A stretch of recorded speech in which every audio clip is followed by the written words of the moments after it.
Hello po mga kababayan at muli welcome dito sa Simply Talkies Vlog. Tayo po ay magbibigay ng maiksing komento, opinion at reaksyon sa mga maiinit na usaping balita, mga politikal sa ating bansa, no? At isa nga po diyan mga kababayan, eto na naman, no? Ang NBI po ay nakahuli ng dalawang suspected Chinese spy at 3 Pilipino na mga katulong nila. Naku, pambihira, no? Talagang ayaw tayo tigilan ng mga Chekwa. Whether sa West Philippine Sea, sa loob ng bansa, talagang sila ay mga menace, no? Dapat sa mga yan, i-firing squad na ninyo. Huwag nyo nang pabalikin sa China, mga kababayan, para naman magtanda itong mga to. At siguro i-interrogate nyo, baka meron silang mga sleeper cell dyan sa ating bansa. Kaya yung mga sinasabi nila ng mga ministry nila, spokesperson nila dyan, mga ambassador nila, na wala daw sleeper cell, sino magsasabi ng katotohanan? Di ba magaling nga sila sa fake news at disinformation, mga sinungaling? Sino ba naman nang-aamin? Di napahiya sila at baka pagbayarin pa natin sila, di ba? Di-deny nila yan. Tulad nung pagkakahuli doon sa 5 spy na yung isa doon, sabi na ang asawa niya pa ay Pilipina, mabait daw yung asawa niya, hindi daw ganun, negosyante. Really? After na matuklasan yung mga gadget nila, na-verify sila, o ano, di ba? Pasisinungalingan. At ganun din po si former Senator Antonio Trillanes, ngayon tumatakbong mayor ng Caloocan, ay nagsubmiti ng mga kaukalampang mga karagdagang ebidensya laban sa pagiging drug lords ni Pulong Duterte. Sa pagiging drug lords ang asawa ni BP Ninyong Pusit Duterte, kasi kasama po siya dyan, no? At kasama yata sa mga dinimanda ni Trillanes ay si Nick Paldon, yung dating Bureau of Custom Chief, at kasama rin dyan yung economic advisor ni Digong na si Michael Yang ba yun? Yung kupal na yun na nagtatago, mga kababayan. So bago natin ipagpatuloy, tayo po ay magpapasalamat sa lahat ng ating channel subscribers, followers, nagla-like at nagsishare ng ating mga videos.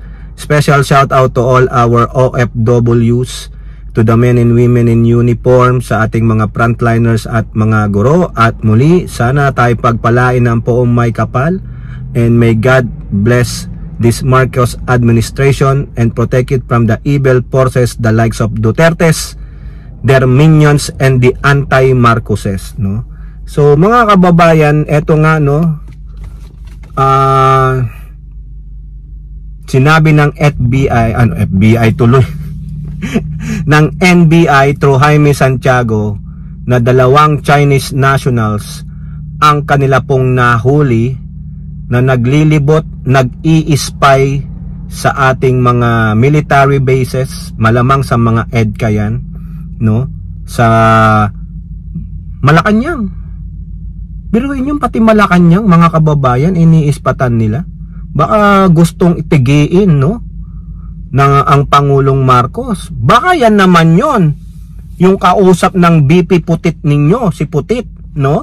Nasabi niya, pag ako namatay, wag kang titigil, hanapin mo sila at patayin mo sila, ha? At umuo naman daw yung assassin. Baka yan mga yan, baka yan ay kakampi ng assassin at inutusan sila. Pati daw US Embassy, yan talaga nangangala. Paano po sila nahuli? Through sa intelligence service ng Armed Forces of the Philippines, no? Sila po ay na-surveillance ng mga intelligence service ng Armed Forces of the Philippines. At iyan po ay yung informasyon nila through their coordination probably sa mga kaotoridad tulad ng NBI, isinuminitilan yung mga nahuli po sila sa Metro Manila at Bulacan. Diyan po yung kanilang mga hideout, at yung mga gamit nilang mga pang spy ay high-grade military equipments. Yung mga latest surveillance, no, data gathering, nahuli talaga sila. So kudos po sa sa ISAP ng AFP, Information Service of the Armed Forces of the Philippines, no? Mahusay po talaga, o biruin nyo yan. Kung walang intelligence fund, di mangyayari yan. Kaya no galing ang intelligence fund yan? Saan ba under ang AFP? Sa DND? Kung totoo man yan, no? I-correct nyo na lang ako, mali ako. Di ba? Gumagana. Ayun, no? Dahil may intelligence fund, ginamit ng tama, ano nahuli? 2 tsekwa. Mga tsekwa na patuloy na bumabarubal sa atin. Dahil sino may kagagawan yan? Alam nyo na. Si Digong. Tuta ng China. Diba? Gusto nila malaman kung ano yung mga dapat nilang targetin. Mamaya yan, pasasabugin nila. Tapos idadahilan na, oy, terorista yan. Ganon eh. Diba? O US Embassy, baka gustong pasabugin. Sige, try ninyo. Kayong mga tsekwa, ewan ko lang, no? Dapat dyan talaga, mga kababayan, no? Hindi na pauwiin niya sa China eh. Ikulong nyo dyan, kakasuhan po sila ng cybercrime law at espionage. Yun po yung 2 kaso, no? Ikulong nyo dyan, no? Pagsawaan ni Peryong at Dagul, tapos yung 3 Pilipino, nakakasapakat nila, yung mga dahil lang sa ngalan ng pera, biruin nyo ang bayad sa mga yun sabi dun sa balita, per day daw, 250 to 300,000 pesos, per day ililibot-libot sila kung saan nila gustong pumunta. Punta tayo ng Camp Crame, punta tayo ng ganitong base, punta tayo sa Malacanang, libutin natin ulit-ulit yan, punta tayo sa US Embassy, ano yung mga galawan nila. Biruin nyo yung 3, sa ngalan ng 300,000 the maximum per day. Yun, pagkakanulo nila ang ating bansa, ipagkakanulo nila ang ating gobyerno. Marami rin po dyan mga minions ng Duterte, mga kababayan. Mga sanla kaluluwa sa demonyong China. Okay? So at least nahuli sila, no? Baka na naman magsasabi dyan, hindi, mga turista yan eh. Yung magdidepensa dyan, mga kababayan, yung mga politiko na magdidepensa dyan, yung mga minions nila, alam nyo na kung saan ang kanilang mga pananalig, no? Yung kanilang kakampihan. Malamang mga Manchurian candidate ng tsekwa.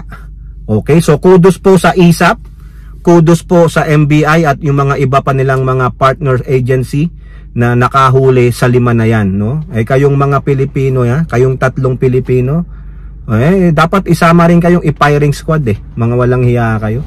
Okay, so ngayon mga kababayan, balik naman tayo dito o punta tayo kay Trillanes. Si Trillanes, kung maalala nyo, dinimanda niya yan si Pulong no? Si Manscarpio at si Nick Paldon. Ngayon yata siya, nagredemanda siya.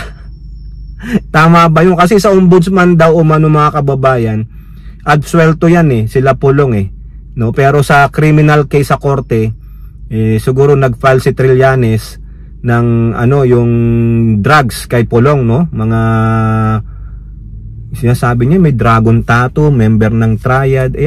Para patunayan ni Pulong, hindi naman siya presidente ng bansa, di ba? Hindi pwede yung sabihin yung sinabi ni Roque na presidente siya ng bansa o anak siya ng presidente Walang sino mo makakapag-utos sa kanya na hubarin niya yung damit niya kundi siya lang. Kung para matigil na si Trillanes, patotohanan mo na mali si Trillanes na walang dragon tattoo sa'yo o na member ka ng triad. Ngayon, ang ginawa po ni Trillanes, mga kababayan, dun sa kasong isinampa niya, nagbigay siya ng kaukulang mga dokumento na nagpapatunay na itong si Pulong Duterte, Manscarpio, sino pa ba? Yung Nick Paldon, kasi ito yung usapin dun sa drugs sa yung drugs dyan sa BOC, yung nahuli sa magnetic filter, at ito yata yung sa Davao Ring, no? Yung Davao Drug Syndicate doon, na kung saan karamihan doon ay mga kaibigan ni Pulong. May larawan pa nga sila Kung gagamitin natin nangangalay yung kamay ko kaya ako nakagano. Nangalay mga kababayan no? Kung gagamitin lang natin mga kababayan yung sinasabi ng mga minions ni Duterte na guilty ka na dahil katabi mo sa picture yung alleged suspect. Guilty ka na dahil katabi mo sa picture yung drug lord o yung mga smuggler. Ganon O katabi mo sa picture yung kriminal. May ganon pong picture na lumabas na isa o dalawa doon sa kasama ni Pulong sa larawan ay mga kasangkot ng drug ring. O, di ba? Kung ganun lang, di guilty siya. Kaso hindi po ganun ang korte. Kailangan magpresenta ka ng matitibay na ebidensya para po ma-found guilty yung inaakusahan. So, ganun po ang ginawa ni Trillanes. Nag-submit po siya ng mga kaukulang ebidensya sa korte na nagsasabing talagang may kinalaman si Pulong Duterte, si Mans Carpio na asawa ni Sara Putit Duterte, at yung iba pa nilang mga kasamahan. So, hopefully, matuloy na yan sa hearing mga kababayan para magkaalaman na once and for all, para malaman natin yung mga taga Davao City ay mga mandarambong na mga drug lords pa. O di ba? Yumaman dahil sa drugs. Isipin ninyo, kaya siguro takot na takot hindi matuloy ang impeachment trial dahil mabubuksan ang yaman ng mga Duterte through bank waivers, yung mga kanilang mga bank accounts, yung kanilang salin. Kung sinasabing lang mahirap lang si Duterte at may lumabas na ilang bilyong piso, delikado. Baka makasuhan pa siya ng criminal charge. Okay, ang sakit talaga mga kababayan. Okay, kayo po, ano po yung masasabi? Comment down below and don't forget to like and share. Hope to see you in the next videos. Bye bye, God bless.